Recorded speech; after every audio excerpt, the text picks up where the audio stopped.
नमस्कार, myself Kamal Kishore Bhatt and welcome to Kamal education point.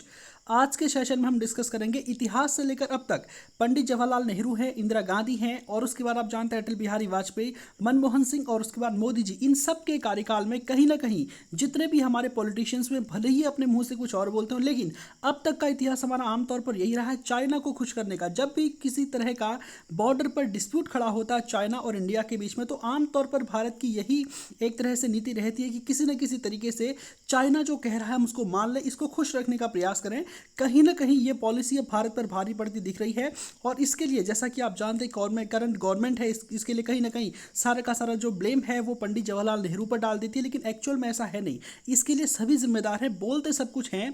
देखिए, PoK पर तो बहुत सारे स्टेटमेंट आपने सुने होंगे। एक स्टेटमेंट तो आज ही आपने सुना होगा, राजनाथ सिंह जी का आया था कि हम जो है एलओसी क्रॉस करके पाकिस्तान आने के लिए तैयार है, बिल्कुल पीओके कब जाने के लिए बिल्कुल तैयार है, जिसको काफ़ी क्रिटिसाइज़ किया जा रहा है पाकिस्तान में। हालांकि इंडिया में इसे जो है एक बहुत ही बेहतर स्टेटमेंट के रूप में देखा जा रहा है, लेकिन एक्चुअल में आप देखेंगे पीओके पर तो बहुत सारे स्टेटमेंट आते हैं, अक्साई चिन्ह पर कोई स्टेटमेंट नहीं आते। इसका कारण क्या है, सब कुछ मैं आपको विस्तार से बताऊंगा। सबसे पहले, क्या आप जानते हैं कि यहाँ पर एक बार यूएस ने इंडिया को एक ऑफ़र दिया था। सबसे पहली मिस्टेक ये भी मैं बात कर रहा हूँ, एक बार यूएस ने इंडिया को ऑफ़र दिया था कि देखो भाई इंडिया, अब आप आज़ाद हो गए हैं ब्रिटेन से, अब कहीं ना कहीं हम आपको न्यूक्लियर वेपन अवेलेबल कराएंगे, यानी कि हम आपको परमाणु बम उपलब्ध कराएंगे और आप कहीं ना कहीं आप हमारे एलाई बन जाइए। वेस्टर्न वर्ल्ड है, यूरोप है, इसके एलाई बन जाइए और हमारे एलाई बन जाएगी। लेकिन इसको नेहरू ने सीधा रिफ्यूज़ कर दिया था कि पहली बात तो हम तुम्हारे एलाई नहीं बनेंगे, ठीक है। और दूसरी जो बात है वो ये है कि भारत की जो नीति थी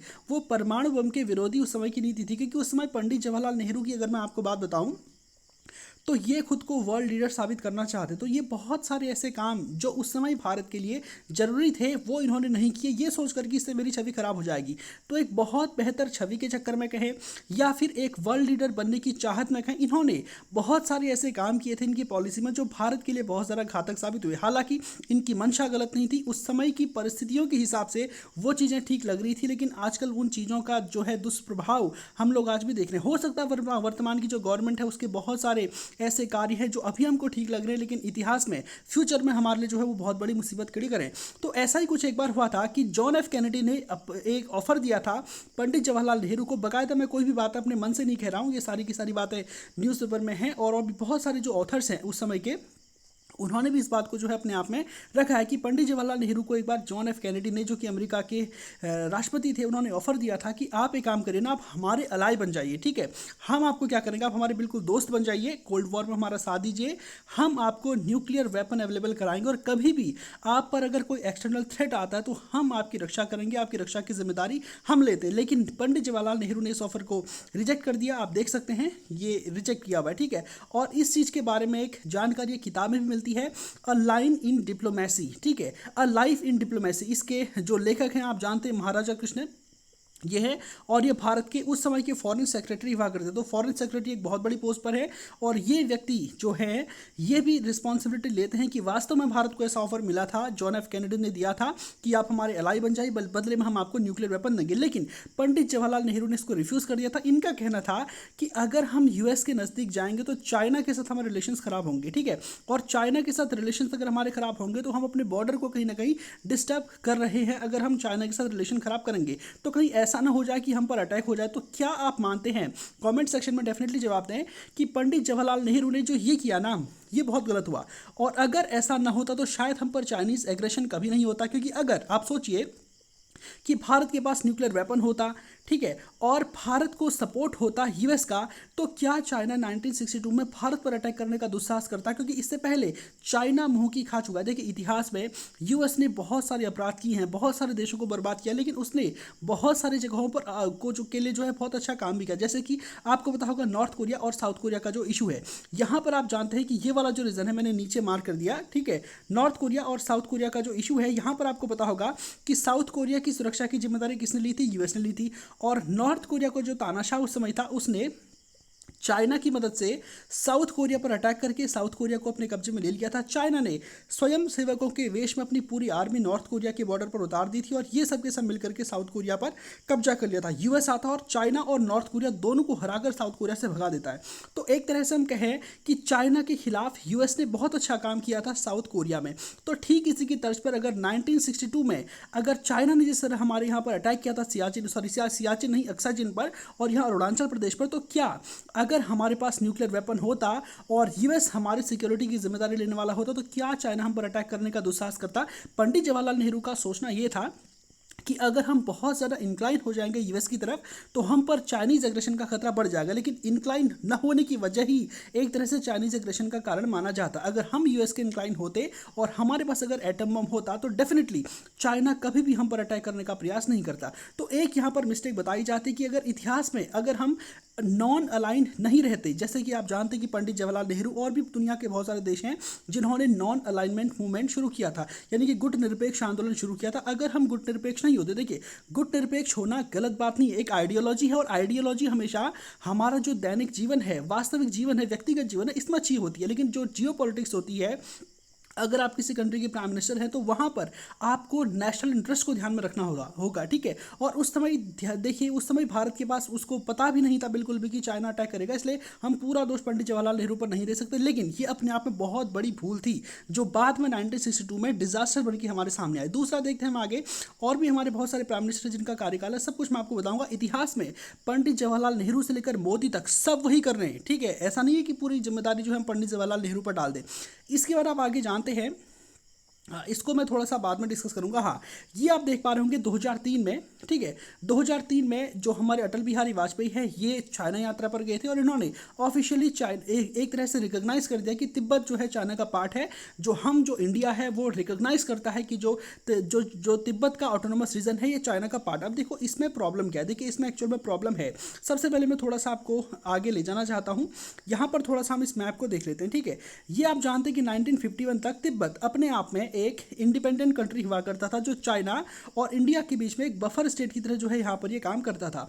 1951 में चाइनीज इन्वेजन यहाँ पर होता है और चाइना, जो कम्युनिस्ट चाइना है, इसने पूरे के पूरे तिब्बत को ऑक्यूपाई कर लिया था, अपने कब्जे में ले लिया था। अब यहाँ पर पंडित जवाहरलाल नेहरू के सामने दो मुश्किलें थी। पहला, चाइना का विरोध करें, तिब्बत को आज़ाद कराएं, लेकिन क्या इसके लिए भारत के पास संसाधन थे? क्या भारत जो है तिब्बत में अपनी मिलिट्री भेजकर चाइना के खिलाफ यहाँ पर लड़ सकता था? तो ऐसा बिल्कुल भी नहीं, क्योंकि 1947 के दौर में भारत लगभग ब्रिटिशर्स के द्वारा पूरी तरह से खत्म करके जाया गया था और साथ में हमारे यहाँ पर राइट्स भी हुए थे, जम्मू कश्मीर में अलग से लड़ाई छिड़ी थी और अंदर भी हमारे यहाँ पर बहुत सारा कलह था।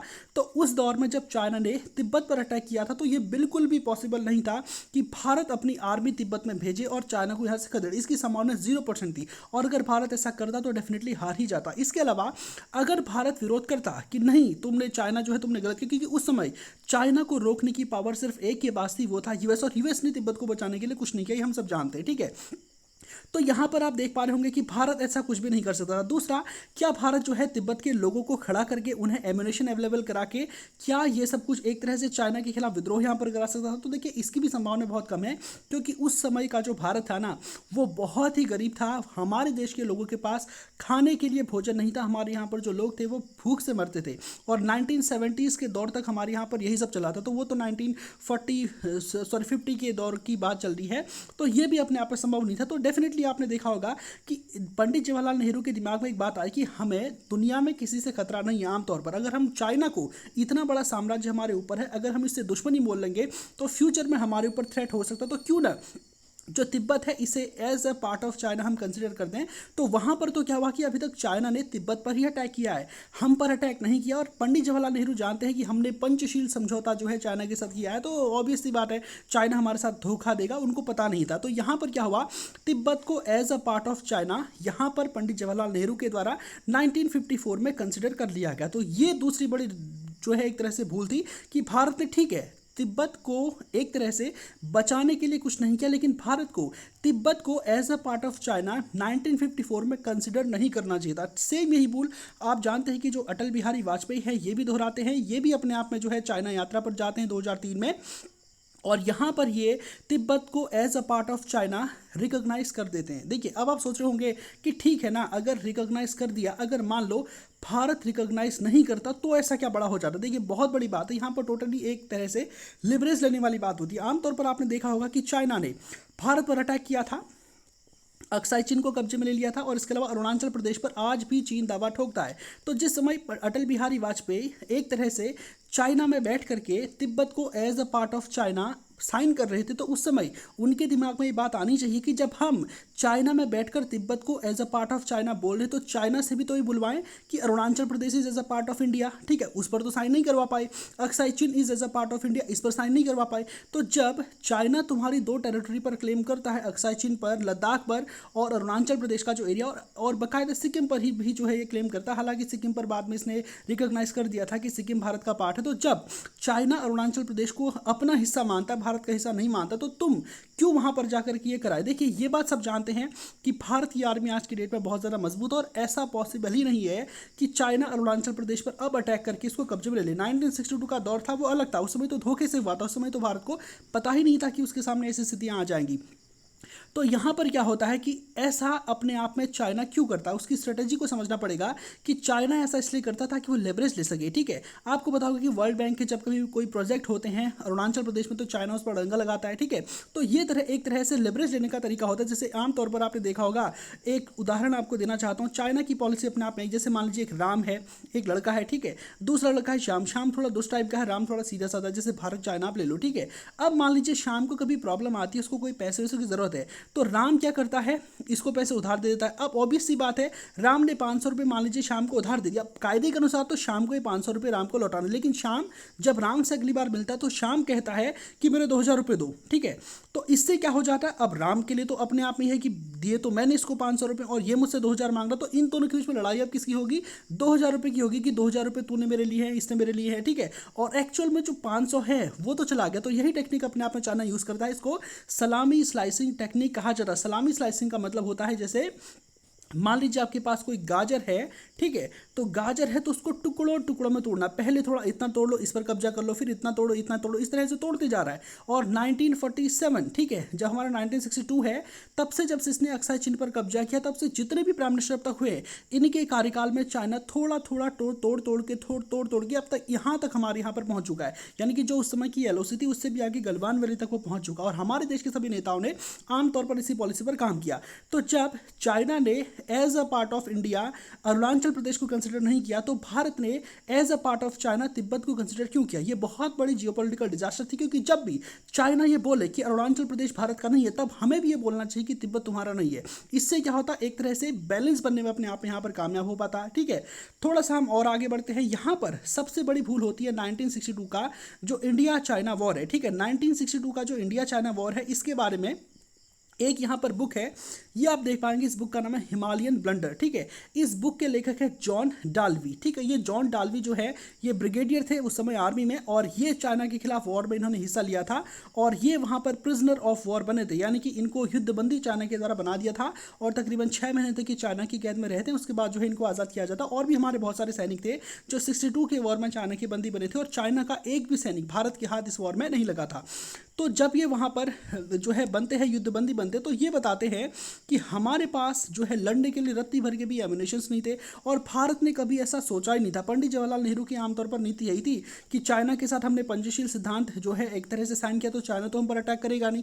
रही सही बात है नेपाल, भूटान और नीचे हमारा श्रीलंका है, वो तो उनसे हमें कोई खास खतरा था नहीं, और इसके अलावा हमारे बगल में बसता कौन है, पाकिस्तानी बसता, तो पाकिस्तान को संभालने लायक मिलिट्री हमारे पास थी। तो ऑब्वियस सी बात है कि भारत ने अपने मिलिट्री पर खर्चा बिल्कुल भी नहीं किया था। और जब हमारे सैनिक एक तरह से चाइना के साथ लड़ने जाते हैं, तो उनके पास राइफल्स नहीं थी। राइफल्स वो थी जो सेकंड वर्ल्ड वॉर के टाइम की थी, ठीक है, वो राइफल्स हमारे पास थी, और चाइना के पास खतरनाक आर्टिलरी मशीन गन्स थी। तो ऑब्वियस सी बात है भारतीय सैनिक वहाँ कहाँ टिक पाएंगे। और दूसरा, हमारे सैनिकों के पास सर्दियों में, आप देखो वो तो माउंटेन्स थे, ठीक है, पहाड़ों में अगर आपको लड़ाई लड़नी है तो ऑब्वियस सी बात है सर्दी का भी आपको सामना करना पड़ेगा, और हमारे सैनिकों के पास सर्दियों में लड़ने के लिए क्लोथ थे ही नहीं। ठीक है, और इसके अलावा भी बहुत सारे यहाँ पर डिजास्टर्स थे। ठीक है, जूते हमारे सैनिकों के पास नहीं थे, तो वो कैसे लड़ पाएंगे, तो पॉसिबल नहीं। और यहाँ पर सबसे बड़ी गलती यहाँ पर होती है, फाई air power was not used in 1962।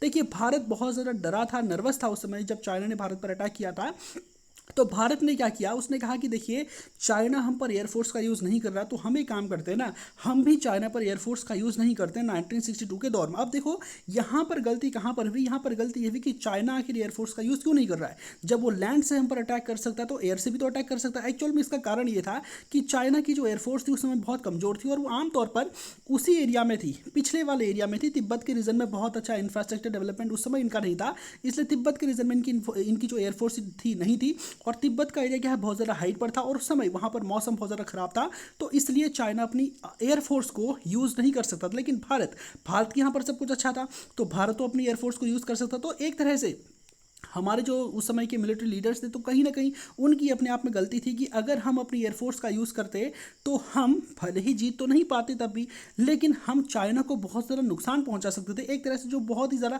शर्मनाक भारत की हार थी 1962 की, वो नहीं होती।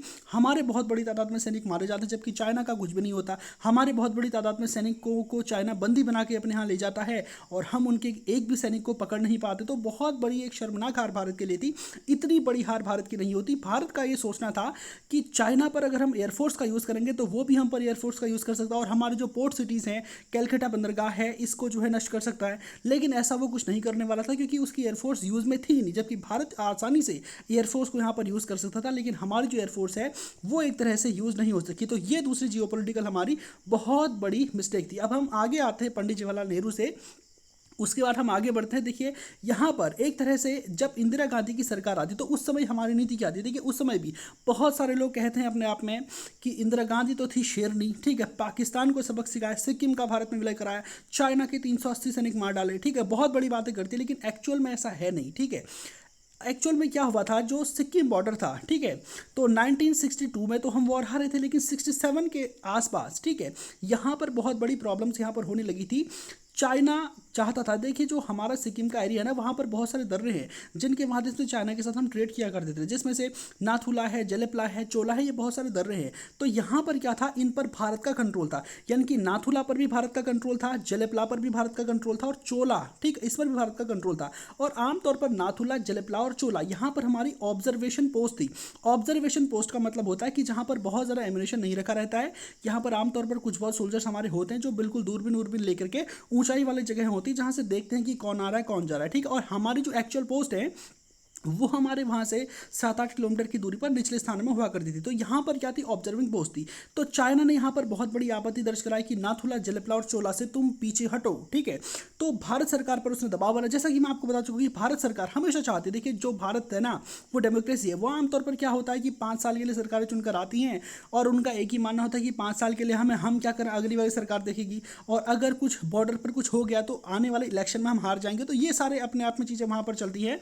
तो इसी का नतीजा था कि नाथुला, जलेपला और चोला, यहाँ पर चाइना जो है भारत को धमकी देता है। आमतौर पर जो है बॉर्डर पार करके कभी सैनिकों के साथ एक तरह से झड़प हो जाती है। तो यहाँ पर चाइना बहुत ज़्यादा दबाव हमारी सरकार पर बनाता है कि तुम नाथुला और जलेपला से कम अपनी फोर्सेस को वापस लो। उस समय क्या होता है, राजनीतिक दबाव में, ठीक, ऑर्डर आते हैं वहाँ से कि हाँ चाइना बोल रहा तो वापस ले लो। और जलेपला से सबसे पहले हमारी फोर्सेस बाहर आती है और जैसे ही हमारी फोर्सेस जलेपला से बाहर आती है तो चाइना इस पर कब्जा कर लेता है, जलेपला पर। और आज भी इस जलेपला दर्रे पर चाइना का ही कब्जा है। लेकिन ये जो रीजन आप देख पा रहे होंगे ना, नाथुला, यहाँ पर एक बहुत ही जबरदस्त व्यक्ति थे, इनका नाम है सगत सिंह। ये रिफ्यूज कर देते हैं, ये कहते हैं कि मैं करूंगा ही नहीं वापस, ये जो है हमारी ऑब्जर्वेटरी पोस्ट है, इतना इंपॉर्टेंट लोकेशन, हम इसको छोड़कर पीछे आ जाएंगे, चाइना इस पर कब्जा कर लेगा, फ्यूचर में कभी वॉर की सिचुएशन आती है तो हम तो प्रॉब्लम में पड़ जाएंगे। तो जो सगत सिंह थे ये रिफ्यूज कर देते हैं कि हम ऐसा नहीं करेंगे। और जो है उसके बाद यहाँ पर वॉर छिड़ जाता है। और यहाँ पर जब 1967 में जब यहाँ पर वॉर होता तो चाइना सबसे पहले यहाँ पर अटैक करता। हमारे लगभग 40 से 50 जवान जो है पहली झटके में यहाँ पर शहीद हो जाते हैं। उसके बाद सगत सिंह जो सबक सिखाते हैं चाइना को, आप देखेंगे कि बहुत ही ह्यूज आर्टिलरी फायर यहाँ पर होता है और चाइना को इतना जबरदस्त यहाँ पर नुकसान पहुँचता है, बहुत ही नुकसान यहाँ पर चाइना को पहुँचाया जाता है। और चाइना के जितने भी सैनिक यहाँ पर खड़े थे सबके सब भाग खड़े। इसके अलावा उसके बाद चोला में भी फायरिंग होती है और चोला में भी जो है इंडियन आर्मी चाइना को बहुत ही खतरनाक सबक सिखा दिया। और जो है चोला में तो इनको लगभग 3 किलोमीटर पुल बैक कर दिया था इंडियन आर्मी ने। तो यहाँ पर जो वॉर हुआ था, यहाँ पर इंडिया के 88 सोल्जर जो है शहीद हुए थे, चाइना के 340 सोल्जर जो है शहीद हुए थे, इंडिया के 163 सोल्जर जो है वुंडेड थे, घाव थे, ठीक है, घायल हो गए थे, और चाइना के 450। तो देखिए इंदिरा गांधी के कार्यकाल में भारत ने चीन को कितना जोरदार सबक सिखाया, लेकिन इसके लिए इंदिरा गांधी की तारीफ नहीं होनी चाहिए। जब इंदिरा गांधी की सरकार थी वहां पर तो भारतीय सैनिकों को इन पोस्ट से पीछे हटने का ऑर्डर दे दिया था। वहां पर तो एक खतरनाक एक तरह से ऑफिसर थे, और एक तरह से इनकी जो एक तरह से इन्होंने जो वहां पर डिसीजन लिया था ना, ये भारत के लिए एक तरह से बहुत ही बढ़िया था। नहीं तो आज भी नाथुला पर और चोला पर और जलेपला पर तो इनका कब्जा है ही। ठीक, अगर ये रिफ्यूज नहीं करते, जलेपला में जो सैनिक कमांडर थे उसकी तरह ये भी पीछे आ जाते, तो आज नाथुला सगत सिंह की वजह से हमारे कंट्रोल में है, ये आपको मानना पड़ेगा, न कि इंदिरा गांधी या फिर उस समय की आर्मी के जो जनरल थे उनकी वजह से। और यहाँ पर यह भी बताया जाता है कि सगत सिंह को बहुत ज़्यादा लताड़ लगाई गई थी उस समय के आर्मी चीफ और ये जो बड़े बड़े ऑफिसर इनके द्वारा, कि तुमने फालतू में इतना ज़्यादा खून खराबा क्यों कर दिया यहाँ पे, जब तुमको ऑर्डर दिए गए थे कि तुम नाथुला छोड़कर वापस आओ, तुम क्यों नहीं आए। तो यहाँ पर एक तरह से हमारी आर्मी के जो बड़े ऑफिसर्स होते हैं उसको क्रिटिसाइज़ किया जाता है कि आमतौर पर जो बड़े बड़े ऑफिसर होते हैं आर्मी के, ये जो है इंदिरा गांधी के पीछे लगे रहते थे ताकि रिटायरमेंट के बाद किसी राज्य के राज्यपाल बन जाए, कोई बढ़िया पोस्ट मिल जाए। तो इस वजह से जो है कहीं ना कहीं उनको क्रिटिसाइज़ किया जाता है। और आज भी जो 1967 का वॉर है इंडिया चाइना के बीच में, उसमें भारत ने जो झटका दिया था वो हमारी पॉलिटिकल अलाइट की वजह से नहीं हुआ था। इसमें इंदिरा गांधी का कोई रोल नहीं था, उन्होंने तो वापस आने के लिए कह दिया था। वहां पर एक्चुअल में जो सोल्जर्स मौजूद थे उनकी वजह से हुआ था, जहां पर भारत के 88 सैनिक शहीद होते और चाइना के 340 मारे जाते। और इस वॉर का क्या इंपैक्ट पड़ा अगर मैं आपको बताऊं, तो इस वॉर का इतना जोरदार इंपैक्ट पड़ा कि 1971 का जब वॉर था ना, चाइना वाले चाहते तो बांग्लादेश बनने से रोक सकते थे, वहीं ऊपर भी सिक्किम था, सिक्किम से जो हमारा सिलीगुड़ी कॉरिडोर है इसको ब्लॉक करके वहाँ एंट्री कर सकते थे, लेकिन वो लोग नहीं आए। ठीक है, तो यही अपने आप में बहुत इंपॉर्टेंट था। और जो 1962 के वॉर में इंडियन आर्मी हारी थी, तो उसमें एक तरह से भारतीय सेना का मनोबल बहुत गिर गया था कि देखो चाइना है, क्या सोल्जर है, ठीक है, जाने किस मिट्टी के बने। तो एक तरह से वो वाली जो छवि थी चाइना की वो घटी, और भारतीय सैनिक भी समझ गए कि जिस तरह से उसने हम पर अटैक किया हम भी उसको आसानी से मार सकते हैं, और एक तरह से मनोबल यहाँ पर हमारा बढ़ता। तो कहने का मतलब यह है कि इंदिरा गांधी के कार्यकाल में भी कोई बहुत कुछ ऐसा हिस्टोरिक नहीं किया, जो किया हमारे वहाँ पर खड़े सोल्जर्स ने किया। पॉलिटिकल हमारी जो मशीनरी थी वो पहले भी पंडित जवाहरलाल नेहरू के टाइम पर भी चीन के साथ लड़ने से बचती थी, उसके साथ जो वो कहता था उसको मानने का प्रयास करती थी। अब हम आगे आते हैं अटल बिहारी वाजपेयी के टाइम पर, तो मैंने आपको बता ही दिया था कि वो सीधा बाकायदा चाइना में जाके China as a part of जो तिब्बत है as a part of China consider कर देते, जबकि हमारा जो अक्साई चीन उसके पास है, अरुणाचल प्रदेश को चाइना जो है दावा करता है। तो एक तरह से जो लिबरेशन हम ले सकते थे अरुणाचल प्रदेश के संबंध में, वो हमारे हाथ से पूरी तरह से चली गई, हमने जब तिब्बत को as a part of China consider किया था। अब हम आगे बढ़ते हैं मनमोहन सिंह जी की सरकार पर। ठीक है, देखिए मनमोहन सिंह जी की सरकार ने एक ऐतिहासिक भूल की, इसको बहुत ही बड़ी ऐतिहासिक भूल कहा जाना चाहिए। यहाँ पर क्या होता है, 4G, इस पर तो बहुत ज़्यादा घोटाला भी हुआ था।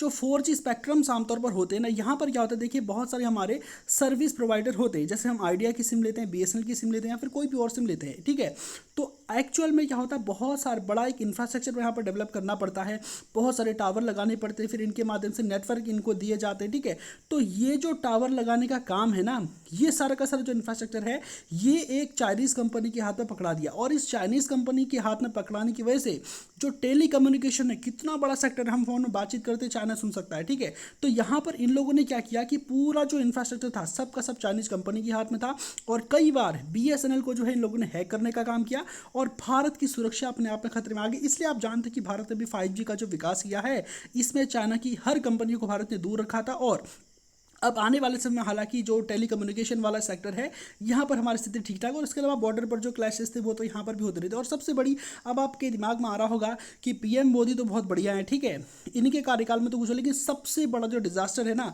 वो अभी की गवर्नमेंट हो रहा है। जो गलतियाँ पंडित जवाहरलाल नेहरू ने की थी, सेम वही गलतियाँ जो हमारे मोदी जी हैं वो ये दोहरा रहे थे। अब सबसे पहली बात अगर मैं आपको बताऊँ, तो बढ़िया मोदी जी यहाँ पर बैठे हुए हैं, और चाइना का शी जिनपिंग है, इसको बढ़िया बैठ के झूले में झुलाया जा रहा है। और जब इंडिया आए थे तो इनका ग्रैंड वेलकम किया था। लेकिन मैं एक तरह से कहूँगा कि मोदी जी ने इस शी जिनपिंग का वेलकम क्यों किया, इसको इतना तरजीह देने की आवश्यकता क्यों है, क्या इसने भारत के लिए आखिर ऐसा किया है जो मोदी जी को इतना ग्रैंड वेलकम देते, जैसा हमने वेलकम कनाडा के जो प्रेसिडेंट हैं जस्टिन ट्रूडो उसको दिया था, सेम ऐसा ही वेलकम इसको भी देना चाहिए था, कोई बिल्कुल मुंह नहीं लगाना चाहिए था। लेकिन अब आप यहाँ पर देखेंगे कि आप सोचेंगे, अब यहाँ पर चाइना का क्या है ना, जो गलती पंडित जवाहरलाल नेहरू ने की थी वही वाली गलती फिर से दोहरा रहे। नेहरू को तो पता नहीं था, अब ये बात याद रखिए कि नेहरू को तो पता ही नहीं था कि ऐसा होने वाला, जबकि PM मोदी को पता है ऐसा हो चुका है, एक बार नहीं 10 बार हो चुका है। यहाँ पर क्या हुआ था, एक हमारे बहुत सारे पत्रकार थे, उन्होंने खबर प्रकाशित की थी कि चाइना जो है गलवान वैली में एंटर कर चुका है, 5 किलोमीटर अंदर अपने 5-6 हज़ार सैनिकों के साथ एंटर कर चुका है। अब जैसे ये खबर सामने आती है, आप जानते हैं भारत का मीडिया आजकल खत्म है, कुछ नहीं है इसमें, ठीक है। ये आमतौर पर एक सरकार की ही एक तरह से पैरवी करता है और जो एक तरह से सरकार के खिलाफ बोलते हैं उनको देशद्रोही का टैग दे देता है। तो उस समय जब ये खबर सामने आती है, अब देखिए चाइना आया भारत की सीमा में 5 किलोमीटर अंदर अपने 6 हज़ार किलोमीटर अपने 6 हज़ार सैनिकों के साथ। तो ये एक तरह से एक दिन में तो नहीं हुआ होगा, ठीक है। 6 हज़ार सैनिकों को अगर भारत की सीमा के अंदर लाना है तो ऑब्वियस सी बात है, उनके लिए टेंट बनाने पड़ेंगे, उनके लिए वॉशरूम बनाने पड़ेंगे, उनके लिए खाने पानी का इंतजाम करना पड़ेगा, बहुत सारी गाड़ियाँ आई होंगी, बहुत कुछ हुआ होगा। और वहीं पर भारतीय सेना, इसका मतलब क्या है कि जिस समय चाइना की आर्मी आ रही थी उसमें रातों रात 2 घंटे में ऐसा तो नहीं हुआ होगा, ठीक है। बहुत दिन लगे होंगे, बहुत समय लगा होगा, तब जाकर वो जो है एक तरह से पूरा अपना बेस सेटअप कर पाई होंगी। और उस समय ये ऑब्वियस सी बात है, पत्रकारों को किसने बताया होगा, वहाँ के जो आर्मी ऑफिसर थे उन्होंने बताया होगा। तो पत्रकार जब इस खबर को प्रकाशित करते हैं कि चाइना हमारी सीमा पर घुस गया है, तो जो हमारी सरकार है वो उन पत्रकारों को गद्दार बोलती है, तुम देश के गद्दार हो, तुम ये सब कुछ हो। और पीएम मोदी बाकायदा प्रेस कॉन्फ्रेंस की बात करते हैं, जब बहुत सारा ये मामला इशू उठता है तो उसके बाद पीएम मोदी कहते हैं कि हमारी जितनी भी पोस्ट है, हमारी जितनी भी चौकियाँ हैं, ये सब के सब हमारे अपने खुद के कंट्रोल में है, इस तरह की खबरों पर आप यकीन न करें। और ठीक 3 दिन के बाद गलवान वैली इंसिडेंट हो जाता है। गलवान वैली भारत का अभिन्न हिस्सा है और वहां पर चाइना ने एक तरह से, आप इतना ह्यूमंगस क्राइम चाइना ने यहां पर किया था, भारत के सैनिकों पर अटैक किया था और हमारे 20 जो है हमारे जवान जो है यहां पर शहीद हो जाते। और उस समय शुरू में खबर दे रहे थे कि 3 सैनिक हमारे शहीद हुए, चाइना के हमने 6 मार दिए, लेकिन वहाँ पर पत्रकारों ने फिर से सवाल उठाया कि नहीं 3 नहीं हुए, बहुत ज़्यादा आंकड़ा है। और उसके बाद जो है खबर सामने आती है कि हमारे 20 सैनिक जो यहाँ पर शहीद हो, और शहीद भी ऐसे नहीं होते हैं। एक तरह से चीन के जो सैनिक है वो लाठी डंडे लेके आए तो उसमें कीलें ठोकी थी। आप सोचिए अगर कोई आपके सर पर मारेगा या आपके शरीर में मारेगा कील से, तो उस समय कैसा महसूस होगा, ठीक है। तो इस तरह से जो है चाइना ने हम पर अटैक किया था। और ये जो गलवान वैली इंसिडेंट था, ये कहीं ना कहीं वर्तमान सरकार की लापरवाही है। इसके अलावा और भी आप कहीं पर भी देखें, ठीक है, तो इससे पहले तक जिन पत्रकारों को गद्दार कह रहे थे, अब वही खबर सामने आई और पीएम मोदी पूरे देश के सामने झूठे साबित हुए। लेकिन इसके बाद भी हमारे मीडिया ने पीएम मोदी पर प्रश्न नहीं उठाए, ठीक है, ये सब आप जानते हैं। तो पीएम मोदी की गलती थी। इसके अलावा आप जानते हैं यूनाइटेड नेशन सिक्योरिटी काउंसिल में कई बार चाइना जो है पाकिस्तान पोषित आतंकवादी है जो कश्मीर में आतंकवाद को भड़का रहे हैं। जब कभी भी यूनाइटेड स्टेट्स यानी कि अमेरिका है या फिर यूरोप के कोई देश हैं, इनको टेररिस्ट डिक्लेयर करने के लिए वहां पर आते हैं, तो चाइना इन सब आतंकवादियों को बचाता है, ये भी आप जानते हैं। इसके अलावा जब चाइना की जो कोविड पॉलिसी थी, कोरोना के लिए कहीं ना कहीं चाइना को जिम्मेदार ठहराया जाता है, तो यूएस और ऑस्ट्रेलिया जैसे देश ओपनली चाइना को जो है एक तरह से कंडेम कर रहे थे, जबकि भारत ने कभी भी कोई स्टेटमेंट नहीं दी। इनफैक्ट जब PM Modi Galwan valley incident के बाद मौके पर गए थे, वहां पर बॉर्डर पर जो है सैनिकों के साथ बातचीत की थी, तो वो भी एक तरह से जैसे हम लोग निबंध लिखते हैं ना, वैसा भाषण वहां पर देखे आए थे। चाइना का उन्होंने नाम तक नहीं लिया। चाइना की आलोचना करना तो बहुत दूर की बात है। तो पीएम मोदी एक तरह से कहते हैं कि हम तो पीओके को वापस लेंगे, ये लाएंगे, वहां पर तो आप बिल्कुल बोल नहीं पाते, ठीक है। तो ये भी अपने आप में ठीक नहीं है। जैसे चाइना कश्मीर इशू को लेकर जो है भारत को जब कभी क्रिटिसाइज करता है, तो भारत क्यों नहीं हांगकांग के इशू को लेकर जो है चाइना को घेरता है, ये भी अपने आप में है। तो कहीं ना कहीं मोदी सरकार में भी चाइना के लिए जो नीति है वो बहुत ज़्यादा एग्रेसिव नहीं है। हालांकि अब सरकार के लिए बहुत ज़्यादा चुनौती बन गया है चाइना, और अब गवर्नमेंट निश्चित रूप से गलवान वैली इंसिडेंट के बाद जागी, और अब ये चाइना के को जो है अपने को यानी कि इंडिया को बहुत ज़्यादा चाइना के ऊपर डिपेंडेंट नहीं बनाना चाहती है।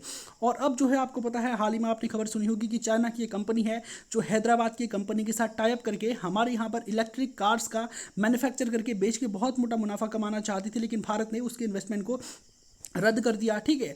और भी बहुत सारी घटनाएं हो रही हैं। तो अब जो है कहीं ना कहीं जब से गलवान वैली इंसिडेंट हुआ तब से थोड़ा ठीठा चला, लेकिन चाहे कोई भी प्राइम मिनिस्टर हो, पंडित जवाहरलाल नेहरू हो, अटल बिहारी वाजपेयी हो, इंदिरा गांधी हो, पीएम मोदी हो, जो मनमोहन सिंह हो, सब की सब सरकारों ने एक तरह से अपने यहाँ पर वोट बैंक की पॉलिटिक्स की।